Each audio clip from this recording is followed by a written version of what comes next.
నిజంగానే ఇండి కూటమిలోకి వైసీపీ వెళ్ళే ఛాన్స్ ఉందా అన్నది మనకి నెక్స్ట్ క్వశ్చన్గా కనిపిస్తుంది. ఇండి కూటమి అనగానే కాంగ్రెస్ ఏదైతే ఉందో దాన్ని లీడ్ చేస్తుంది. కాంగ్రెస్ లీడ్ చేసిన ఆ కూటమిలోకి వైసీపీ వెళ్తుందా, ఆ వెళ్ళే ఛాన్స్ ఉందా అన్నది.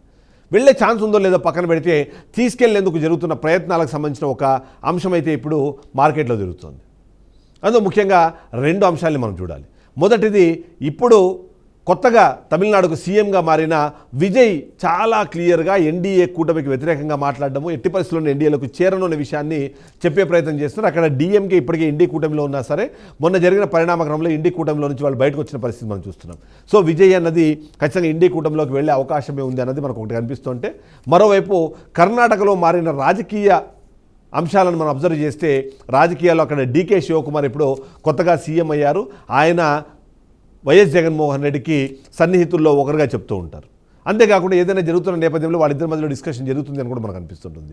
ఇక తెలంగాణ రాష్ట్రంలోకి వచ్చేటప్పటికి రేవంత్ రెడ్డితో ఆయనకున్న సాన్నిహిత్యం కన్నా ఈ పార్టీలో నెంబర్ 2, నెంబర్ 3, నెంబర్ 4గా భావించే వాళ్ళందరూ, ఫర్ ఎగ్జాంపుల్ మల్లు భట్టి విక్రమార్క, పొంగులేటి శ్రీనివాస్ రెడ్డి, ఇలాంటి వాళ్ళందరూ ఇక్కడ ఎవరైతే ఉన్నారో వాళ్ళందరితోనూ జగన్మోహన్ రెడ్డికి మంచి సత్సంబంధాలు ఉన్నాయి. ఈ రోజుకు కూడా అధికారం పోయిన తర్వాత కూడా వాళ్ళు ఆయనతో టచ్లో ఉంటారు. సో ఆయన్ని ఇండి కూటమిలోకి తీసుకెళ్ళొచ్చేందుకు వీళ్ళందరూ ఒక కీలకమైన పాత్రను పోషించే అవకాశం ఉంది.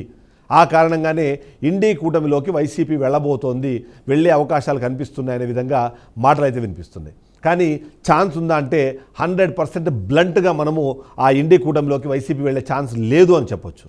కారణం ఏంటంటే ఆంధ్రప్రదేశ్ రాష్ట్రంలో ఆయన అధికారం కోల్పోవడానికి కారణంగా చూసే అంశాల్లో కీలకమైన అంశంలో తన కుటుంబం నుంచే బయటికి తీసుకొచ్చి తనకు ప్రత్యర్థిగా మార్చిన వైఎస్ షర్మిల ప్రస్తుతం ఉన్న ఆంధ్రప్రదేశ్ రాష్ట్ర ప్రభుత్వం కన్నా గతంలో ప్రభుత్వంలోంచి దిగిపోయిన వైసీపీ మీదనే తన బాణాలు ఎక్కువ పెడుతున్న విషయం అందరికీ తెలుసు.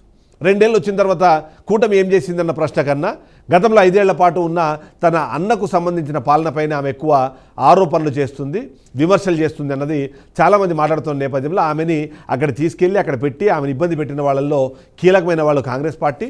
కాబట్టి కాంగ్రెస్ పార్టీలోకి వెళ్ళే అవకాశం లేదు అని ఇవన్నీ పక్కన పెడితే తన తండ్రిని ఆ స్థాయికి తీసుకొచ్చినా సరే తన తండ్రి చావులో కూడా ఎంతో కొంత కాంగ్రెస్ పార్టీకి సంబంధం ఉంది అనే విధంగా మాట్లాడిన కొన్ని సందర్భాలు కూడా మనం చూస్తూ వచ్చాం.